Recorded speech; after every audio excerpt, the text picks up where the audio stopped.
Good evening. This is Akashvani Kohima. I am Kuku with the evening news. The headlines. President Droupadi Murmu expresses confidence on government's policy of zero tolerance against corruption to eradicate corruption. Deputy Chief Minister TR Zeliang says timely release of funds crucial for smooth implementation of development projects. Union Minister for Tribal Affairs Jual Oram says 3.5 lakh crore rupees to be spent for upliftment of tribals. And Advisor for Social Welfare Wangpang Konyak underlines efforts of government towards inclusivity and accessibility of PwDs. Now the news in detail. President Droupadi Murmu today expressed confidence that government's policy of zero tolerance against corruption will eradicate corruption from its roots. She said that integrity and discipline are considered the ideals of life in Indian society. The president was addressing an event marking Vigilance Awareness Week 2024 of the Central Vigilance Commission (CVC) in New Delhi. She said corruption is a disease which must be eliminated at its root. President Murmu said government has taken several initiatives to tackle corruption. She cited Direct Benefit Transfer Scheme, E-Marketplace and Economic Offenders Act as some of these measures.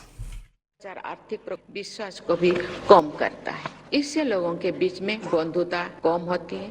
इसका व्यापक प्रयास देश की एकता और अखंडता पर भी पड़ता है।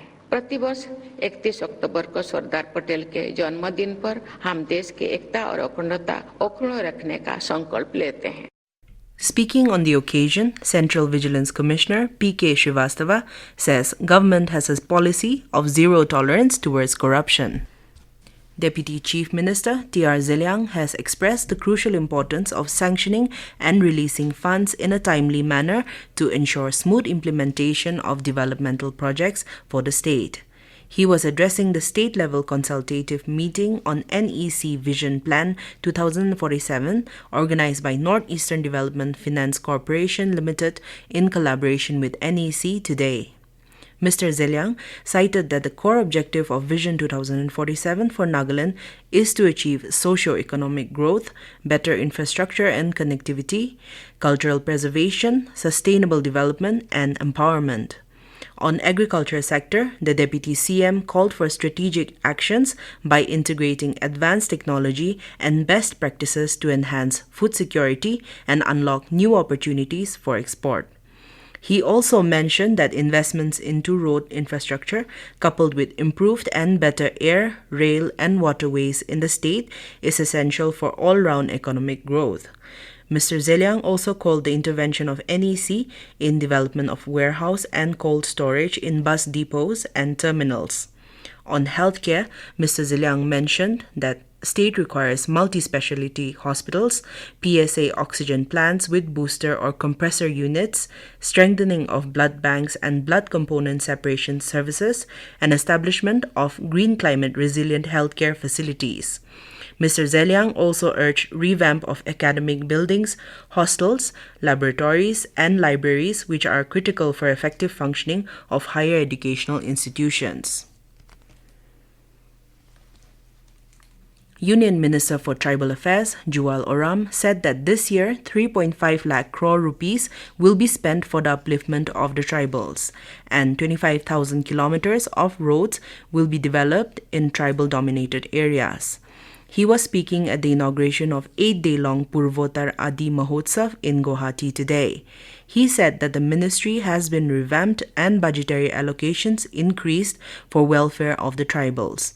Purvotar Adi Mahotsav is a national tribal festival to celebrate and promote the spirit of tribal craft, culture, cuisine, and commerce. The Mahotsav is being organized by the Ministry of Tribal Affairs and TriFed.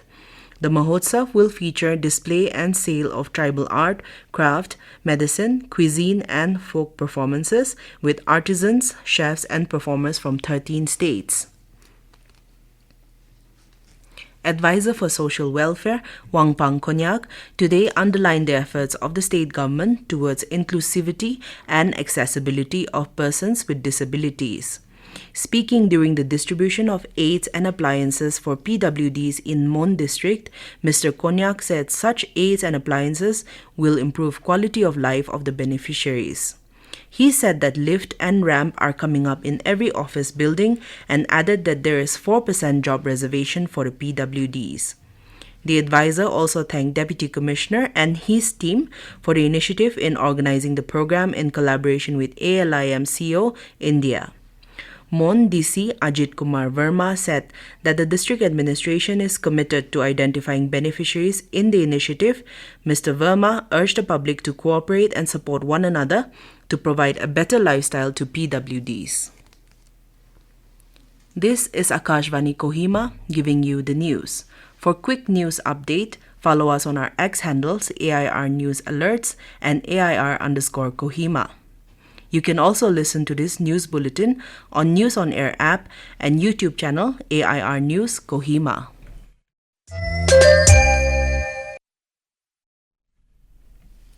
Advisor for CAWD and Texas, Kadecho Kamo, today said that the younger generation are the future of Naga community. Speaking at the annual Cultural Day celebration of Miwi Higher Secondary School in Kohima, he advised the students to focus on building skills and character. He urged the Naga community to preserve Christian identity and cultural heritage while aspiring for a brighter future.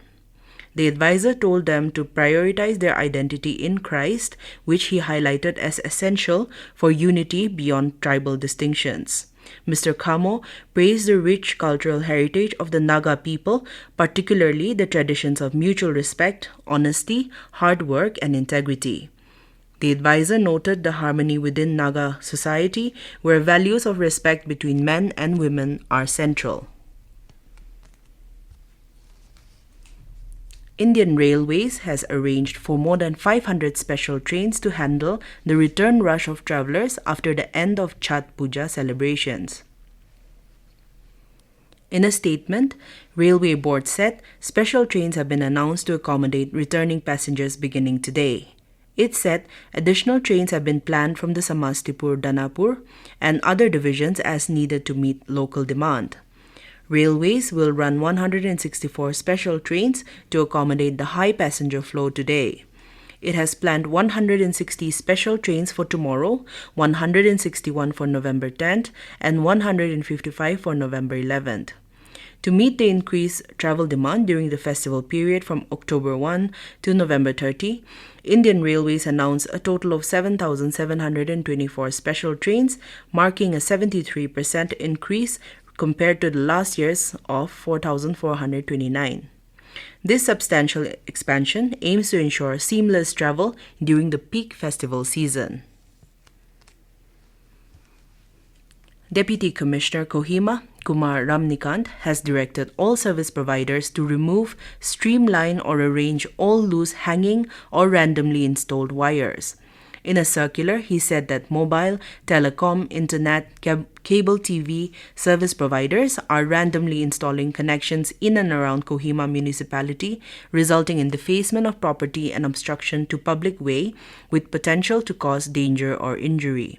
The DC also directed these service providers to clear and ensure that it is aesthetic and safe before 16th November of this month. Department of Industries and Commerce, in collaboration with IBIS Solutions, Kolkata, has conducted workshop for entrepreneurs in the state today. The workshop, titled Awareness Workshop and Experiential Learning Program, provided entrepreneurs with insights on understanding market dynamics. Corporate lecturer and consultant Rajiv Bal spoke on professional development, market strategies, and group-based project presentations. Assistant Director, Industries and Commerce, Ikishe Kahoto, emphasized on importance of nurturing innovation and entrepreneurial spirit. The workshop is part of ongoing efforts by the department to foster a strong startup ecosystem in the state. To end the evening news, here are the headlines once again. President Droupadi Murmu expresses confidence on government's policy of zero tolerance against corruption to eradicate corruption. Deputy Chief Minister TR Zeliang says timely release of funds crucial for smooth implementation of developmental projects. Union Minister for Tribal Affairs Jual Oram says 3.5 lakh crore rupees to be spent for upliftment of tribals. and Advisor for Social Welfare Wangpang Konyak underlines efforts of government towards inclusivity and accessibility of PwDs. That is all we have in this evening news bulletin. Good night.